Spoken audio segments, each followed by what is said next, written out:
एक बार की बात है, किसी गांव में एक गरीब किसान अपने पत्नी और 2 बच्चों के साथ रहता था। वह काफी गरीब था। उसके पास थोड़ी सी जमीन थी, जिसमें बहुत ही कम मात्रा में फसल हो पाती थी, जिस कारण से उस गरीब किसान का गुजारा किसी तरह से चल पाता था। लेकिन वह किसान गरीब जरूर था, लेकिन वह बहुत ही ईमानदार था। कभी भी उसने गलत तरीके से पैसे कमाने के बारे में नहीं सोचता था। किसान के बच्चे छोटे थे, जिस कारण से किसान को उनके पालन पोषण की भी चिंता हमेशा सताती रहती थी, जिस कारण से गरीब किसान और उसकी पत्नी हमेशा चिंतित रहते थे। गरीब किसान अपनी पत्नी के साथ अपने खेत में खूब मेहनत करता था, लेकिन उसके मन मुताबिक फसल नहीं हो पाती थी कि उसके परिवार का गुजारा हो सके। कभी कभी ऐसा भी वक्त आता था कि उस गरीब किसान के पास खाने के लिए अन्न भी नहीं होता था। फिर उसकी पत्नी दूसरों के घरों में काम करके अनाज लाती थी, जिससे उनको भोजन मिल पाता था। गरीबी में ऐसे ही उस गरीब किसान के परिवार का मुश्किल से गुजारा हो रहा था। तो एक दिन गरीब किसान की पत्नी बोली, क्यों ना आप शहर चले जाते हैं, क्योंकि इस छोटे से खेत से हम लोगों का गुजारा तो हो नहीं पा रहा है। तो ऐसे में आपको शहर में कोई काम मिल जाएगा, जिससे हम लोगों के दिन अच्छे हो जाएंगे। पत्नी की यह बात सुनकर किसान देर रात तक सोचता रहा। फिर उसने अगले दिन शहर जाने का फैसला किया। फिर अपनी पत्नी से विचार विमर्श करने के बाद वह गरीब किसान शहर जाने के लिए निकल पड़ा। काफी दूर चलने के बाद वह गरीब किसान शहर के एक रिहायशी इलाके में पहुंच गया। लेकिन वह गरीब किसान इस शहर में अनजान था, उसका कोई जानने वाला नहीं था।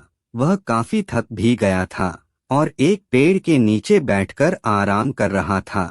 तभी उसके पास एक बड़ी गाड़ी आकर रुकी, जिसमें से एक सूट बूट पहना एक व्यक्ति निकला और वह पास के फल की दुकान से कुछ फल खरीदने गया। फिर वह सूट बूट वाला व्यक्ति अपने हाथ में पर्स और फल का थैला लेकर फिर से गाड़ी में बैठने लगा कि अचानक से उस व्यक्ति का पर्स जमीन पर गिर गया, जिसमें काफी पैसे और ढेर सारे कागजात थे, जो कि बहुत कीमती भी थे।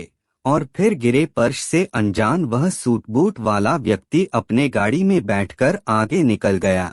तो पास में बैठा गरीब किसान इस घटना को देख लिया था और वह फिर उठकर उस पर्स के पास आया और पर्स को उठा लिया, जिसमें उस व्यक्ति के घर का पता भी था। तो वह गरीब किसान भले ही गरीब था, लेकिन वह ईमानदार था। उसने उस पर्स को वापस करने के लिए विचार किया। फिर वह लोगों की मदद से दिए पते पर पहुंच गया, जहां उस व्यक्ति का बहुत बड़ा घर था और गेट के अंदर बहुत बड़ा बगीचा भी था। तो वह गरीब किसान वहां पर रहने वाले गार्ड को बुलाया और उस व्यक्ति का फोटो दिखाकर उनसे मिलने के लिए बोला। तो गार्ड ने उसको उस सूट बूट वाले व्यक्ति से मिलाने के लिए बंगले के अंदर ले गया। फिर थोड़ी देर बाद वह सूट बूट वाला व्यक्ति गरीब किसान के सामने आ गया और आने का कारण पूछा। तो उस गरीब किसान ने अपने जेब से पर्स लौटाते हुए गिरे हुए पर्स की सारी घटना उस व्यक्ति से बता दी।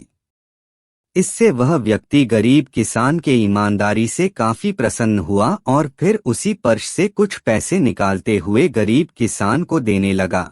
तो वह गरीब किसान हाथ जोड़ते हुए बोला, साहब हम भले ही गरीब हैं, लेकिन अपनी ईमानदारी का मोल नहीं लेते हैं। अगर देना ही है तो हम इस शहर में अनजान हैं और पहली बार आए हैं। इस शहर में हमारा कोई जानने वाला नहीं है। अगर कुछ देना ही है तो आप हमें कोई काम ही दिला दे तो आपका बड़ा एहसान होगा। गरीब किसान की यह बात सुनकर वह व्यक्ति बहुत ही प्रभावित हुआ और बोला, अगर आप काम चाहते हैं तो आप एक किसान हैं, तो आपको पेड़ पौधों की बारे में अच्छी जानकारी होगी। तो चाहो तो आप हमारे इस बगीचे के लिए माली के रूप में काम कर सकते हैं, जहां पर आपको अच्छी पगार के साथ साथ यही रहने के लिए कमरा और खाना भी मिल जाएगा। अगर आप चाहो तो यहाँ काम कर सकते हैं। गरीब किसान उस व्यक्ति की बात सुनकर वहां काम करने के लिए राजी हो गया। इस तरह ईमानदारी के चलते उस गरीब किसान को अनजान शहर में भी अच्छा काम मिल और फिर धीरे धीरे उस गरीब किसान के परिवार के दिन भी सुधरने लगे। धन्यवाद दोस्तों, आपका दिन शुभ हो। प्लीज़ इस चैनल को सब्सक्राइब व कहानी को लाइक ज़रूर करें।